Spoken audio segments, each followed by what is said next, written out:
Today I'm going to share with you perhaps the most common offshore tax misconception that we hear again and again and again. We're going to take this, we're going to splice it, we're going to dice it, we're going to tell you exactly what you need to know so you can avoid making this mistake.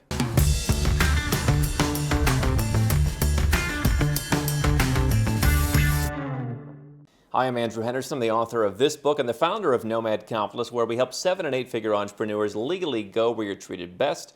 You can learn more at nomadcapitalist.com. What we also hopefully do, both here on YouTube, on our website articles, and in person, is help you avoid some of the common tax misconceptions. Here's a message from Stanley, which says, so if I move my money to Panama, can I still live in the U.S. as a Panamanian resident and not pay U.S. income tax? Please explain how this works. And there's a couple different things here. And one of the things I'm always telling you is you have to splice and dice the things that are different, right? So there's a couple different things that Stanley's mentioning. Number one is, if I move my money to Panama, that's number one. Then, can I still live in the U.S.? That's number two. Number three, can I do that as a Panamanian resident? And then number four, can I not pay U.S. income tax? So first things first. The answer is no, but let me explain why. Can I move my money to Panama? Now, you can. Now, there's questions as to, do you want to move your money to Panama? It's hard to really recommend one particular bank in Panama. There are some that are relatively consistent for opening personal and corporate accounts. They're okay in terms of banks. Generally speaking, if you've got a large amount of money or if you're looking for an easy-to-use bank, you can probably do better than Panama. Generally, I would say if you're going to live in Panama, get a Panamanian bank. If you need to use it for immigration purposes, use it and then go where you're treated best. Find a bank somewhere else that's more user-friendly and perhaps more stable. But can I move my money to Panama? Sure, you can. Now, in this case, we're talking about avoiding U.S. tax. So certainly for any U.S. person, any U.S. taxpayer, that account is going to be reportable so long as it meets a minimum threshold. You're going to have to report that information to the U.S. government. Some other countries have similar requirements for their residents, but in the U.S., even if you're not living in the U.S., that money is now reportable. So we're not hiding any money. You're not going to be doing that, right? And Panama is not going to facilitate that either. So you can move your money to Panama, no problem. You can receive salary income in Panama, dividend income in Panama. You can have the proceeds. I once talked about I sold a house in the U.S. Where do you want your proceeds wired? Send it to Singapore. And once the woman figured out that Singapore was not a what but a where and had to look it up, and okay, yes, Singapore, yeah. They sent the money to Singapore. It does not mean I avoided, U.S. tax. Now, I didn't have to pay U.S. tax because the amount was under the exemption. I sold the house pretty quickly after living there. So I wasn't avoiding anything, though. But can you move your money to Panama? Sure. Can I still live in the U.S. as a Panamanian resident? Now, let's dissect this. Okay. Sure, you can live in the U.S., and you can live in the U.S. with your money in Panama. Can you live there as a Panamanian resident? You can be a Panamanian resident, but understand the U.S. does not particularly care. And this is an issue that comes up again and again, where people think if I only get some residence permit in another country, that will be my shield to where I can tell everyone else, you can't tax me, and then I can just go back. Listen, this is not a channel for the sovereign citizens and the crackpots who, think that by not putting a dot on the I, they're going to get at their taxes. So, fair question.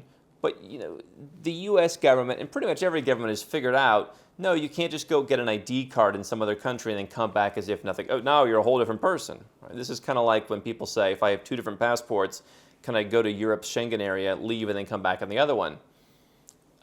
Maybe it would work. I don't think it would. But certainly it's not what you're supposed to do, right? And so being a Panamanian resident, okay, that's cool. I have multiple residence permits. Doesn't necessarily impact my tax. Now, it may not impact my tax in a bad way in that, hey, if you have Panamanian residence, that's not going to make you a taxpayer.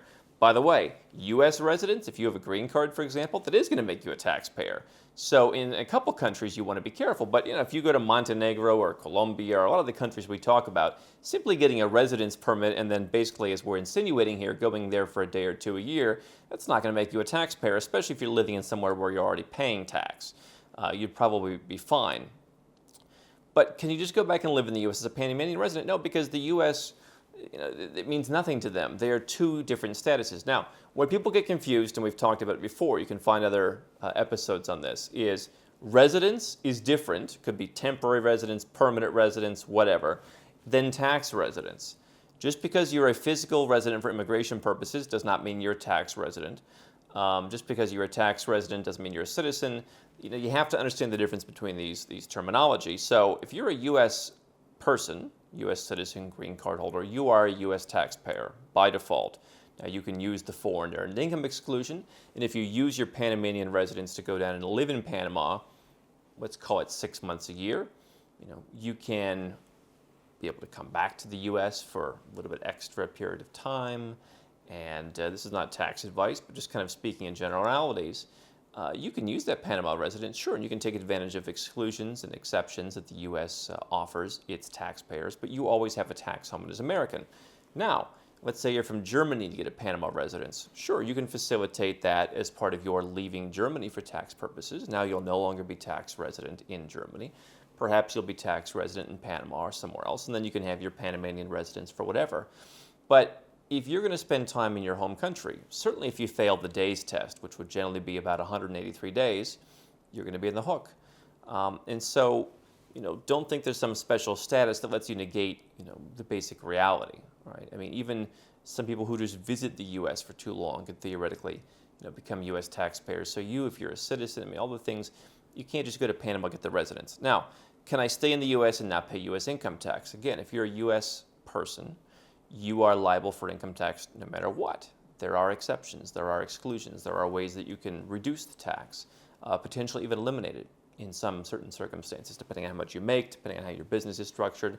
If you are in the crypto game, if you're in passive investments, if you're into capital gains, it's going to be a lot more difficult, and you're going to have fewer options, and Panama is probably not the place for you.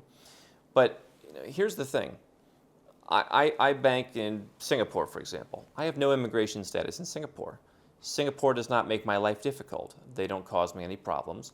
Now, there are some countries where they will say, okay, if we pay you interest on a bank account, we're going to have a withholding tax on that. And because you don't live here, you're a non-resident, we're just going to instruct the bank to take that money off the top. I was looking at a deal the other day in Europe where they're paying a pretty good interest rate in dollars, and then it says, hey, if you're not a resident for tax purposes, basically their tax authority is going to instruct them to take, I think, 28% off the top because they don't want to chase down a non-resident for tax. Now, that said, there's really not much else for you to do in that case. So that does not mean that you're a taxpayer there, other than you had a little bit of interest income or whatever, and you paid some tax, but you were not personally a tax resident. You're always going to pay tax on income that you earn, which is the other issue that Stanley could have, where if his income comes from U.S. sources, that necessarily wouldn't be negated no matter what. So you can go out there and you can bank in other countries.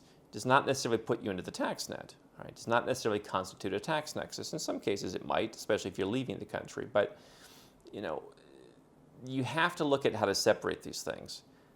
And so moving your money, people think that remittance is the issue. Now, there are some countries, territorial tax countries, for example, some of them, where if you bring the money into the country, or a non-dom situation, you bring the money into the country, and that indicates tax. And so the goal is not to remit money to the country.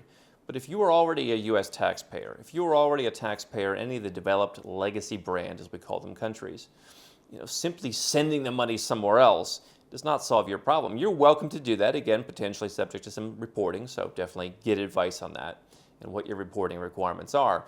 But you don't just get to bypass all the normal tax requirements, because wouldn't everyone do that?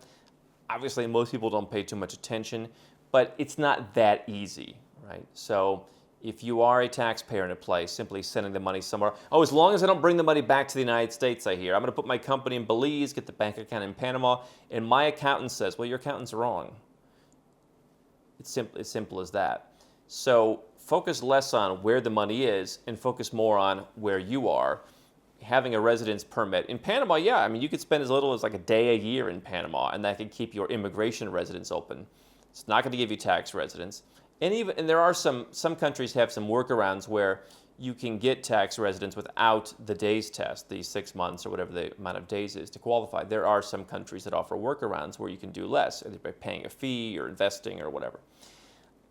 But even then, the U.S. is going to look at that and say, what do we care? So what? You're also a U.S. taxpayer. You owe us.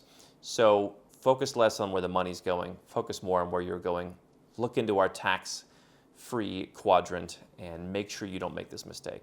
So people ask, Andrew, how do I get the most out of Nomad Capitalist? How do I begin my Nomad Capitalist journey? The first thing people do is they start right where you're at. They watch YouTube, they listen to podcasts, they read articles at nomadcapitalist.com. We've spent years creating thousands of pieces of free content so that you can get the vibe from someone who's actually done this, from someone who's actually been in your shoes. What they'll do next, they'll get a copy of the book. You can find it on Amazon. It costs a few bucks, and while it's not going to give you all the secrets, it's going to, again, give you more of the vibe. You're going to learn a lot of the things that I've learned. You're going to learn some strategies you can employ, and you're going to get a lot further in your journey. From there, if you are the 7 or 8 figure entrepreneur investor, you can go to nomadcapitalist.com. You can click Become a Client. We're pretty busy these days, but we have availability to help a limited number of people who want to create a holistic plan, something that I think is so important. So if you want to do that, go to nomadcapitalist.com, click Become a Client, learn more about how it works and how we can help you.